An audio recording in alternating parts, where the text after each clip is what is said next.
Well, thank you for visiting with me, Whispering Heights Ministry, a place where we listen for the whispers of God, and they're here to be heard. I'm on my 40-year anniversary road trip. We're in the second week in it. It's been a wonderful time. And we are in Savannah, Georgia. I've never spent any time in Savannah before. It's the one place that we've gone to that we have never been before. All the rest of them are places where we used to live or areas we used to go to.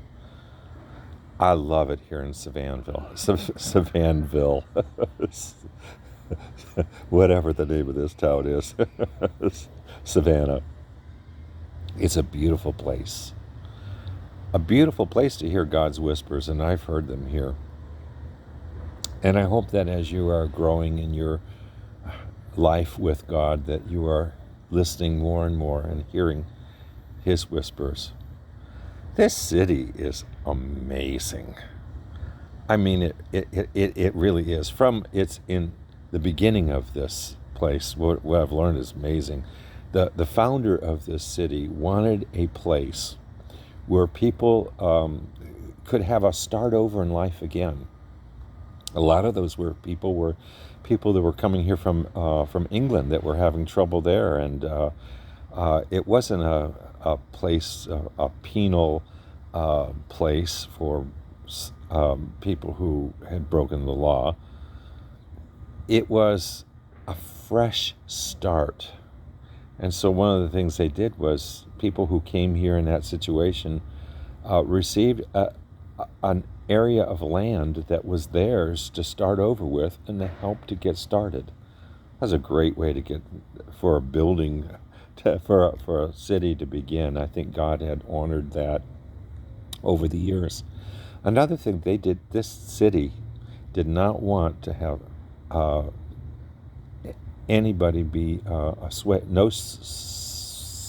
Having trouble with my words today. My brain damage is really struggling today. I think it's because I'm so tired. But no slavery, and they went to a hard way to try to keep slavery out. Eventually, that broke, and slavery did come in. But here in Savannah, there was such a push away from that even the couple places you could go and hide out and then go up north, the what is that called, just a second, let me think, I'll come right back. All right, the Underground Railroad right away in this city to help folks that were slaves, so and get them up north. So this city has a wonderful history of godliness and godly thinking. Something else that I want to bring up, that last night, this is our last night here, by the way, we're heading back up north, but we'll talk about that another time. One of the places that we wanted to go to, this is where Paula Deen has one of her restaurants. I think it's her signature place where we began. Immediately when we said we were going to go here, a number of people, and I don't blame the people for their thoughts, and that's fine. People have a right to think and feel the way they do, but I had some people say, well, I don't know, do you really want to go there after what Paula did? And we thought about that a little bit, and I know she got herself in some trouble with some things she said a long time ago that was wrong. Things she said that was wrong, regarding white and black relationships. But she was young when she did that, and it was a long time ago. We went there, and it was wonderful. I can't tell you how many people of color were there having dinner together with us.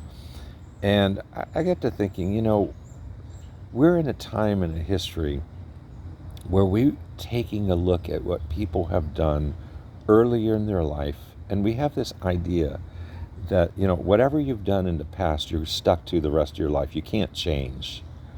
That's so different from what God says. People can change. And I don't know if Paula ever had any issues on this or not. I know the restaurant was wonderful. The people there were wonderful. As I already said, there were people there of color who were on staff working. And most of the people in the restaurant were actually having dinner were people of color. It was a beautiful place to be, and everyone was getting along fine. We have to come to a point where we have to say, when people do things that are inappropriate and hurt other people, we can't stand for that. We absolutely can't. But we can't hold the people to the past and their past mistakes forever and ever. That's true in marriage too. And that's been a wonderful part of this history for us, this part of our marriage history. Marriage is difficult.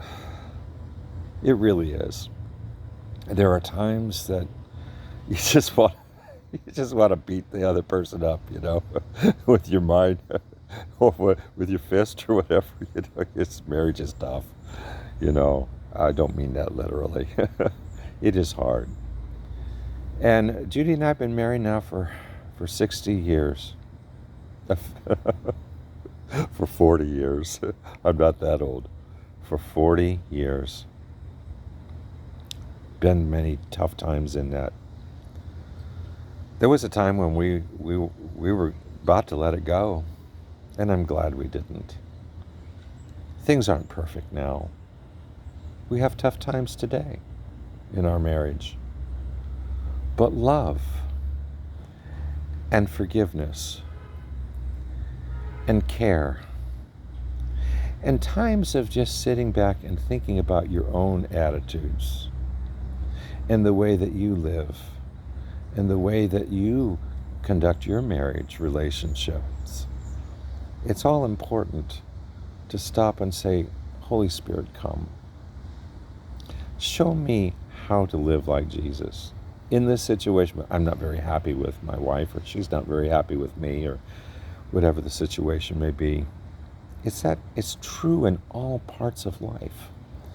And this has been a wonderful time for us on this trip, and a wonderful time here in Savannah that has helped me to remember that, and it's helped us to draw. We've really drawn close during this time. It's been wonderful. Regular life is hard. I mean, there's hard times. We have to keep drawing close together and stopping back and forgiving the other person and thinking about our own attitudes and the way that we live our life and what we're doing. And loving the other person has to be far more important than loving me and wanting what I want.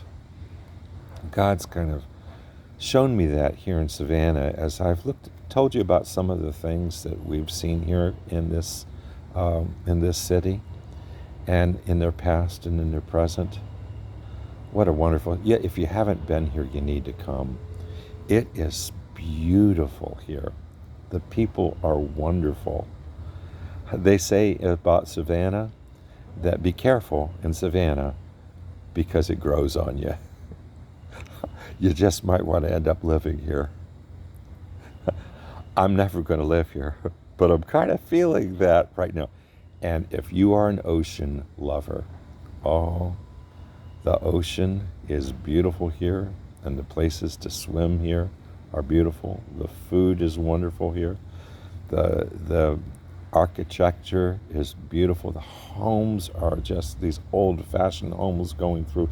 Everywhere you turn, there's like I forgot how many 25 parks in the city, and they're just one after the other after the other.